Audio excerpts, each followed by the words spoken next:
सद्गुरुदेव की जय। पूजनीय साहेब जी, अर्चनीय वंदनीय संत समाज, धर्म प्रेमी सज्जनों और माताओं, मेरी आवाज़ सुन रहे प्यारे ग्रामवासियों, आपके गांव में ये अंतिम सभा कबीर सत्संग की चल रही है। आप जहाँ हैं वहीं से बैठे लाभ लीजिए। पूड़ी बेलने वाली माताएं ध्यान दें, मैं आपसे बात कर रहा हूँ। आपके हाथ वहाँ हो, कान हमारे पास हो। जो भी भोजन का काम कर रहे हैं या कहीं भी हैं, काम करिए लेकिन कान इधर सत्संग में हो। आपस में कोई चर्चा नहीं करेंगे। कुछ देर गुरुवर कबीर की वाणी के आधार पर विचार प्रस्तुत है। गुरुवर कबीर की एक पंक्ति है, संग चले सोई धन है संतों, छूट जाए सब माया। बहुत बढ़िया भजन है, आप लोग सुने होंगे इसको। संग चले सोई धन है संतों, छूट जाए सब माया। इससे सरल व्याख्या माया की और कुछ नहीं हो सकती है। बहुत लोगों का प्रश्न होता, क्वेश्चन होता है कि माया है क्या।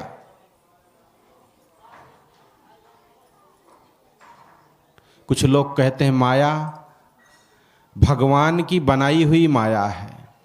ये संसार के आदमियों के ऊपर भगवान डाल दिए हैं। किसी से पूछो भैया सत्संग में क्यों नहीं आए, अरे मत कहो महाराज, भगवान ने ऐसी माया डाली है कि उससे उबर नहीं पाते हैं। भगवान जब चाहेंगे तब होगा। ये भगवान की माया हम सबको परेशान करके रखी है।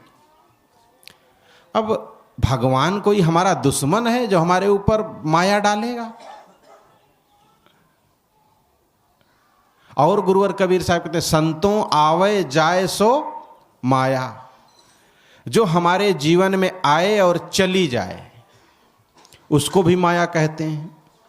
क्या आता है हमारे जीवन में?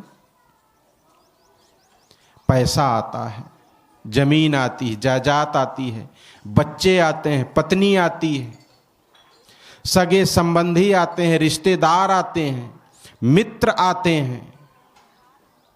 और यही मित्र आज हैं।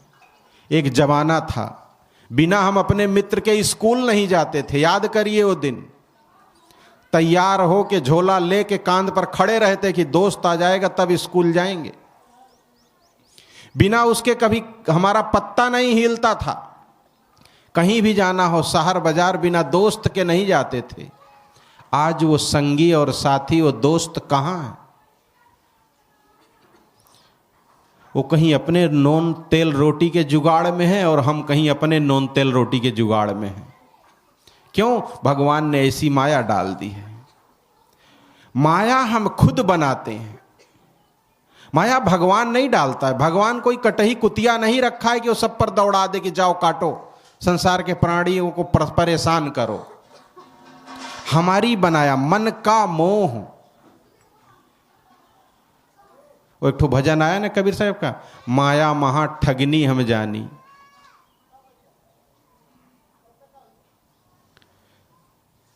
बंधुओं, हर आदमी इसी माया में उलझा है।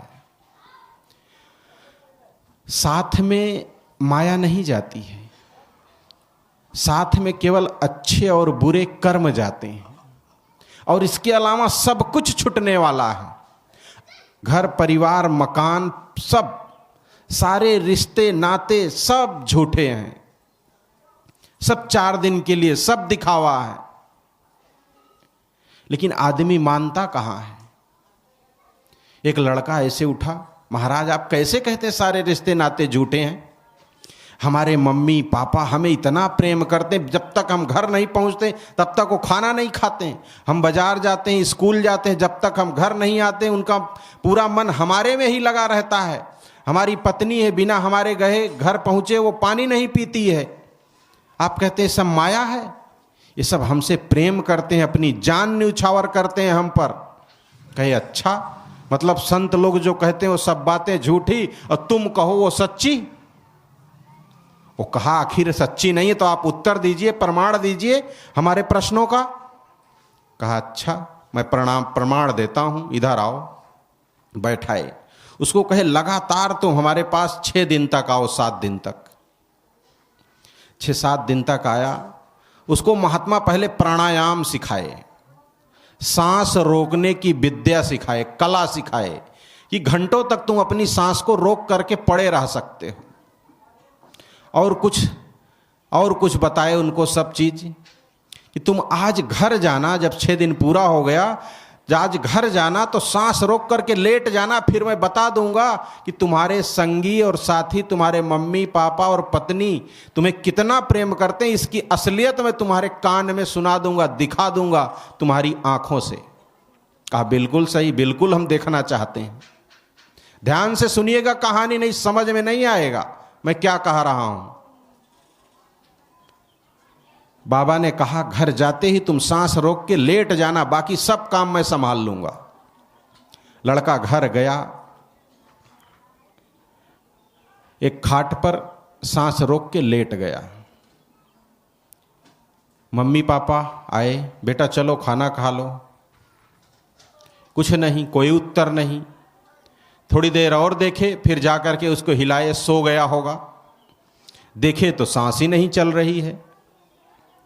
सबको बुलाए, घर वालों को बुलाए, सब आए, एकदम रोना धोना चालू, सब चिल्लाने लगे, हाय मेरा लल्ला, हाय मेरा बेटा। खाट पर लेटा था, उठा के उसको जमीन में लेटा दिए, चटाई बिछा करके। अब रोना धोना खूब चालू, खूब परेशान। थोड़ी देर बाद वो महात्मा अपनी झोली लिए उसी घर के सामने पहुंचे। अब महात्मा को देखते ही घर वाले लोग दौड़े, बाबा देखो क्या हो गया आपके शिष्य को, रोज आपके पास जाता था, कुछ उपाय करिए, अभी यही जवानी में इसका शरीर छूट गया। अभी नई नई शादी हुई थी, हमारे एक ही बेटा था, इतना प्यारा था, इसके लिए हम लोग कुछ भी करने को तैयार हैं, कैसे भी करके इसको आप बचा लीजिए, जिंदा कर दीजिए। महात्मा जी थोड़ा देर सोचे, कहे एक उपाय तो है हमारे पास, इसको जिंदा करने का एक उपाय है। कहे क्या? कहे हमारे कुटिया में एक दवाई रखी है, वो दवाई अगर आ जाए तो मैं इसको जिंदा कर दूंगा। लोग गए, वो दवाई लेकर के आए। कहे एक गिलास पानी लाओ। एक गिलास पानी लाए, उस पानी में वो दवा निकाले और डाल के घोल दिए। कहे कि ये गिलास में ये दवा है, इस पानी को जो पी लेगा और यहीं बगल में पी करके लेट जाएगा, उसका शरीर शांत हो जाएगा और ये बच्चे को मैं जिंदा कर दूंगा। सबका रोना धोना बंद। अब कोई आगे नहीं बढ़ रहा है पानी पीने के लिए। उसके पिताजी से कहते हैं आइए महाशय जी, इसको पी लीजिए। वो बगली झांकने लगे, कंधे पर गमछा दिए और घर में घुस गए।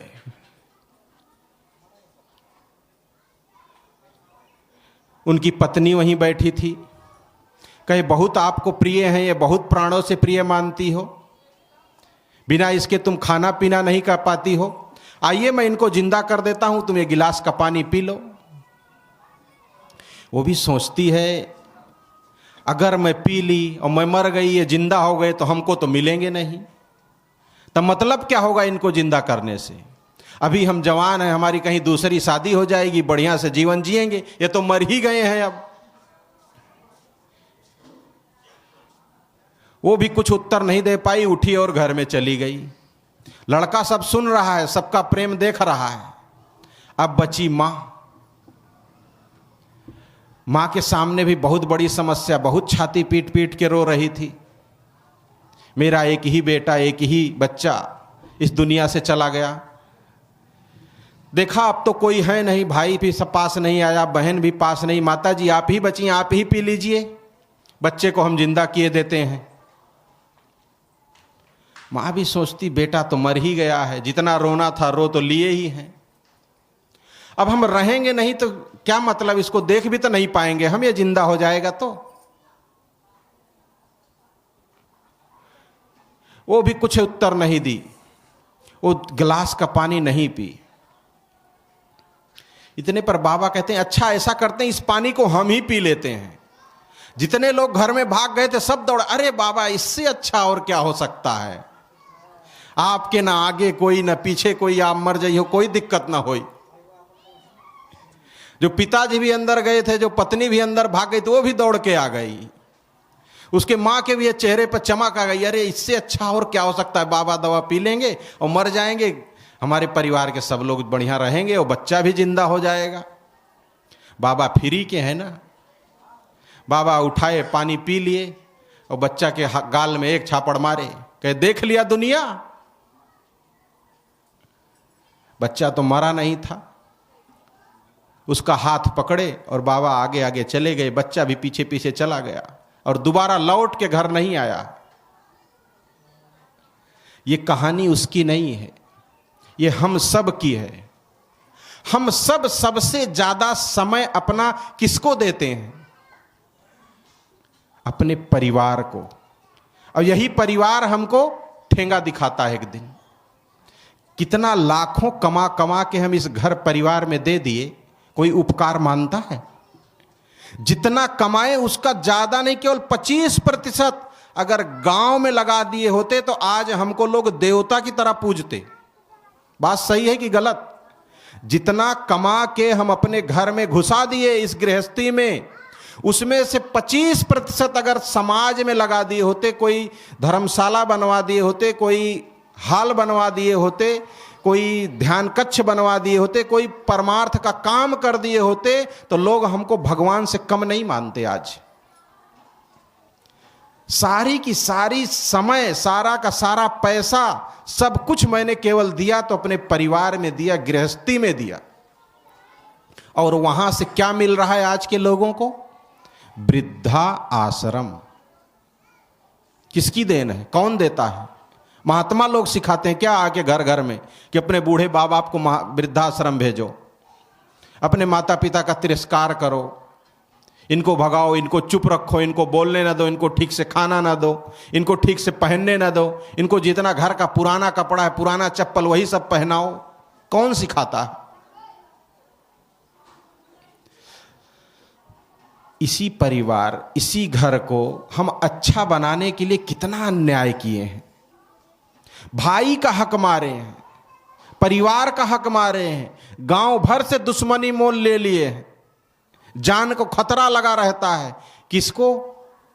अपने परिवार को अच्छा बनाने के लिए, अपने बेटे को सबल बनाने के लिए, धनवान बनाने के लिए। वो कहावत है ना, पूत सपूत तो का धन संचय, और पूत कपूत तो का धन संचय। अगर पुत्र सपुत्र है, अच्छा है, योग्य है, पढ़ने में तेज है, कर्मशील है, कर्म करने वाला है, तब उसको धन की क्या आवश्यकता?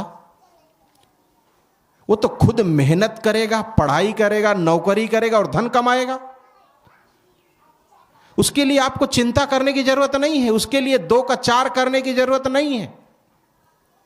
आगे और क्या कहते हैं? पूत कपूत। पूत अगर कपूत, कपूत मतलब शराबी, जुआड़ी, व्यभिचारी। अगर व्यभिचारी है तो उसको क्या 10, 15, 20 लाख रुपया दे देना चाहिए? पूत कपूत तो का धन। अगर पुत्र अगर कुपुत्र है, आज्ञाकारी नहीं है, योग्य नहीं है, तो उसके लिए धन संग्रह करना उचित है? अगर उसकी उम्र 15 साल की होगी, अगर उसे 1 लाख, 2 लाख, 4 लाख रुपया दे दिया जाए तो 5 साल में मर जाएगा पी करके। वो पीने वाले के पास अगर पैसा अपार आ जाए तो कितना दिन चलेगा? जो उसकी आयु है वो भी नहीं जी पाएगा। तो बंधुओं, परिवार को धन की आवश्यकता नहीं है, धन परिवार को विचार की आवश्यकता है। अच्छे विचार दें उनको इनको धन दे करके हम अपाहिज बना देते हैं, लंगड़ा बना देते हैं अपने परिवार को, आने वाली पीढ़ी को कमजोर बना देते हैं। एक सच्ची घटना है, ध्यान से सुनिए मैं क्या कहना चाहता हूं। एक सच्ची घटना है कि एक बार सरकार की ओर से आदेश आया कि जो सर्कस होता है ना, बड़े बड़े सर्कस, उसमें शेर को नचाया जाता था। याद होगा आप लोगों को, पहले पुराने कमला सर्कस और क्या क्या बहुत आते थे, तो इसमें शेरों को नचाया जाता था। तो एक सर्कस वाले के पास 8-10 शेर थे। 8-10 शेर थे, तो सरकार जब इसको राष्ट्रीय जानवर घोषित किया तो कहा देखो भाई, सब कुछ जानवरों को तुम नचा सकते हो लेकिन शेर को नहीं नचा सकते हो, ये हमारा सम्मान है देश का, इसको तुम्हें छोड़ना पड़ेगा। अब उन शेरों को कई साल से सर्कस वाले अपने पिंजड़े में रखते थे और बढ़िया मांस उनको दे दिया जाता था, खाटे बढ़िया मोटे ताजे एकदम बुलंद सर्कस दिखाते। तो जब सरकार का आदेश आया कि ये शेर तुमको ले जाके जंगलों में छोड़ना पड़ेगा, नहीं तो तुम सब जेल चले जाओगे। अब क्या करे सर्कस मालिक, उन सब शेरों को ट्रक में बैठाया और ले जाके जहां शेर और रहते हैं उस जंगलों में छोड़ दिया। हुआ क्या, मात्र 10 दिन के अंदर उन 10 शेरों को कुत्ते मार के खा गए। सुन रहे ना आप, उन 10 शेरों को कुत्ते मार के खा गए, जंगली कुत्ते। क्यों? क्योंकि वो सारे शेर मार करके शिकार करना भूल गए थे, उनके अंदर शिकार करने की अकल नहीं थी। उनको रोज बढ़िया मांस मिल जाता था सर्कस में, उसी को खाते थे, उनको पता ही नहीं था कैसे शिकार किया जाता है। और जो वहां शेर थे पतले दुबले, वो सब वही जंगल में घूम रहे हैं, उनके नजदीक कुत्ते नहीं जाते हैं। हम अगर अपने बच्चों को धन जमीन जायदाद से सबल बना देते हैं, उनको सारा पैसा दे देते हैं, तो वो सर्कस के शेर बना रहे हैं हम उनको। इस संसार में कैसे खड़ा होना चाहिए उनको हम नहीं सिखा पाएंगे। एक छोटा सा बच्चा है, उसको बचपने से एक आप कुबरी दे दो, भैया ले लाठी के सहारा से तू चला कर, तो कभी सीधा चल पाएगा वो? अगर बच्चा है, अगर वो नहीं कमा सकता है तो उसको आप पैसा दे दिए, वो इस संसार में अपना जीवन नहीं जी सकता है, उसे धन जमीन जायदाद खूब इतना भरपूर कर दिए कि उस जिंदगी भर बैठ करके खाए।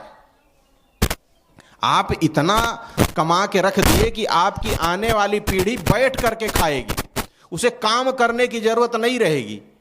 क्या हुआ? सर्कस के शेर बनाए ना। अपने बच्चों से अगर आप सच्चा प्रेम करते हैं, अपने परिवार से सच्चा प्रेम करते हैं, तो इनका सहयोग मत करो। कठिनाई क्या चीज है, पीड़ा क्या चीज है, पैसा क्या चीज है, इनको समझ में आने दो। इनको एक एक चीज के लिए तरसने दो इनको, तब इसकी कीमत पता चलेगी। आपकी पॉकेट से पैसा निकाल करके खर्च करना तो इनके लिए आसान है, लेकिन जिस दिन ये अपनी कमाई का पैसा खर्च करेंगे उस दिन इसको पता लगेगा कि दिन भर मजदूरी किया हूं तब ये 300 रुपया पॉकेट में आया है, ऐसे नहीं खर्च कर दूंगा। लेकिन बंधुओं, भूल हमसे होती है कि हम अपने परिवार को सर्कस का शेर बना देते हैं। उनको इस दुनिया में कैसे जीना है ये टैलेंट छीन लेते हैं। क्यों? पैसा दे करके, संपत्ति दे करके। स्वाभाविक तो मिलते वो ठीक है, लेकिन अस्वाभाविक गलत ढंग से, अन्याय करके, पाप करके, ये कहां का नियम है? तो हम परिवार के लिए धन संग्रह ना करें, ये परिवार साथ नहीं आएगा, ये सब माया में आएगा, मोह में आएगा। स्वाभाविक जीवन जिए इनके साथ, ये सब एक दिन छूट जाएंगे सब। वो एक भजन में आया है ना, परिवार पत्नी भी बढ़ेगी तो घर मकान तक, परिवार भी साथ देगा तो शमशान तक, और बेटा भी हक निभाएगा तो अग्निदान तक।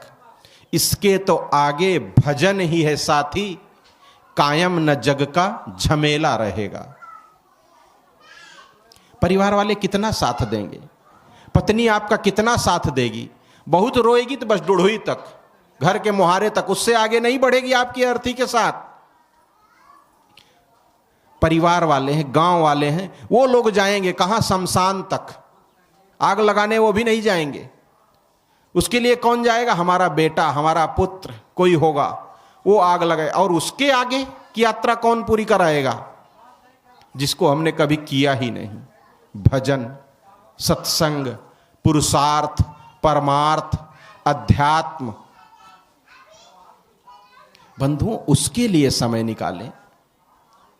हम इस संसार में आए हैं अपना काम करने के लिए, शांति पाने के लिए आए हैं, सुख पाने के लिए आए हैं, और उसको इस संसार के प्राणी पदार्थों से इकट्ठा करना चाहते हैं। इस संसार के प्राणी और पदार्थ कहां से देंगे? ये केवल अंत में आपको दुख ही देंगे। जितने ज्यादा राग होगा उतना ही दुख होगा। द्वेष दुख नहीं देता है बंधु, याद रखिए। गले में आदमी अपने फांसी का फंदा अगर लगाता है तो उसका कारण राग होता है, मोह होता है, प्रेम होता है, ना कि दुश्मन। अगर दुश्मन कोई हमको आंख दिखा दे, कोई गाली दे दे, तो हम खड़े हो जाते हैं सीना तान के लड़ने के लिए। बात सही है ना? कोई हमें कितना भी, जितनी शक्ति उतनी शक्ति लगा देंगे, परिवार का सपोर्ट लेंगे, पुलिस का सहयोग लेंगे, लेकिन खड़े रहेंगे, भागेंगे नहीं। लेकिन अगर जिससे हम प्रेम करते हैं, जिससे हम राग करते हैं, जिससे हम मोह करते हैं, जिसे हम अपना मानते, अगर वो एक दिन कुछ आंख दिखा दिया तो हमको केवल सोचता है बस पिस्तौल होती और अपने मार लेता। होता है कि नहीं होता? फांसी जितने लोग, बच्चे या लड़के लड़कियां, माता पिता जितने भी लगाते हैं, वो क्यों लगाते हैं? कोई दुश्मन उन पर हमला करने वाला होता, मारने वाला, उससे तो लड़ने के लिए उनके पास अपार शक्ति है। लेकिन जहां राग होता है, जहां मोह होता है, उससे आदमी नहीं लड़ पाता है, हार जाता है। तो राग नहीं करना चाहिए, मोह नहीं करना चाहिए। संत लोग यही शिक्षा देते हैं। राग, द्वेष से ज्यादा राग खतरनाक है। किसी से दुश्मनी नहीं करना चाहिए। मैं ये शिक्षा नहीं दे रहा हूं कि आप दुश्मन बना लो अपने गांव में पूरा, लेकिन उससे ज्यादा खतरनाक अगर कोई है हमारा, तो राग है, मोह है, प्रेम जिसे हम कहते हैं। वो आदमी को मौत के घाट उतार देता है, खुद अपनी आत्महत्या कर लेता है आदमी। तो इसलिए बंधुओं, जरूरत है कि हम इस मोह और अपने असली धन को समझें। यहां पर जितने भी प्राणी पदार्थ दिख रहे हैं, ये सब माया के रूप हैं, ये सब छूटने वाले हैं। तुम्हारे साथ केवल तुम्हारे सत्कर्म जाएंगे, अच्छे कर्म जाएंगे।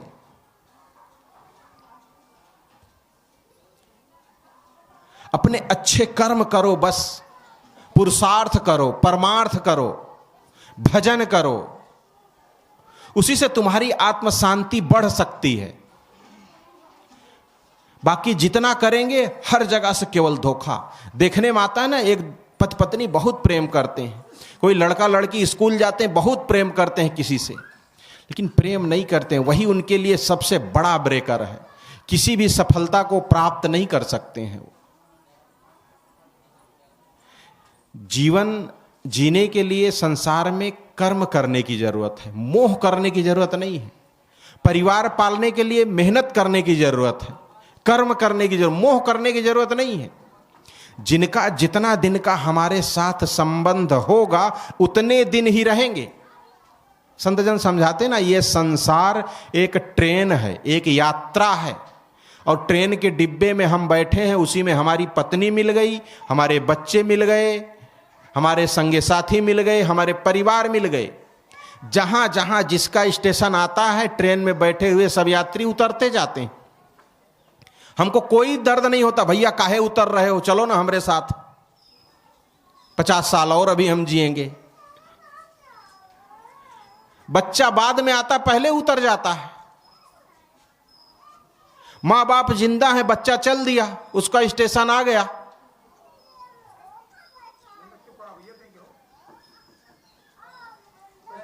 सबका स्टेशन आएगा। सब अपने स्टेशन की याद करें किसी से यहां राग और द्वेष ना करें, मोह ना करें। आत्मधन की तैयारी करें, शांति रूपी धन की तैयारी करें, शांति को कमाएं, शांति के लिए काम करें। वही साथ जाएगा, वही आपको परमात्मा बना देगा, आपको भगवान बना देगा। किसी के लिए अगर पुरुषार्थ करेंगे तब, समाज के लिए करेंगे तब। अपना तो पेट कुत्ते बिल्ली सियार कुत्ते सब भर लेते हैं। हम इतने किए तो कौन मारू तीर मार लिए। क्या करता है आदमी आज का? नौकरी करता है, पैसा कमाता है, शादी करता है, बच्चे पैदा करता है, उनको खाना पीना सिखाता है, पढ़ना लिखना सिखाता है, उनकी भी शादी करता है, उनके भी बच्चे को खिलाता है। और एक संसार के और प्राणी, गाय बैल भैंस पक्षी कुत्ता बिल्ली, ये सब भी यही करते हैं ना। वो भी बच्चे पैदा करते हैं, वो भी सिखाते हैं अपने बच्चों को दुश्मनों से कैसे बचना है, पानी में कैसे तैरना है, शिकार कैसे करना है। इतने तो हम कर पाए। अगर अध्यात्म और पुरुषार्थ का काम नहीं किए, सत्संग भजन का काम नहीं किए, तो फिर जितने अन्य जानवर करते हैं उतना ही करते हैं हम। और हम भी किसी जानवर से फिर बहुत ज्यादा ऊंचे नहीं हैं। कहने के लिए भले मानव हैं, मनुष्य हैं, लेकिन हमने अपने मनुष्यता का उपयोग नहीं किया, अपने बुद्धि का उपयोग नहीं किया। बुद्धि का उपयोग है कि हम इस संसार में भूले ना, भटके ना। ये नए नए जो लबन चूस और चॉकलेट मिल गए हैं हमें, पत्नी बच्चे पैसा, इसमें आदमी भूल जाता है। और अपना काम क्या है, अपनी शांति क्या है, अपना सुख क्या है, आनंद क्या है, उससे बहुत दूर हो जाता है।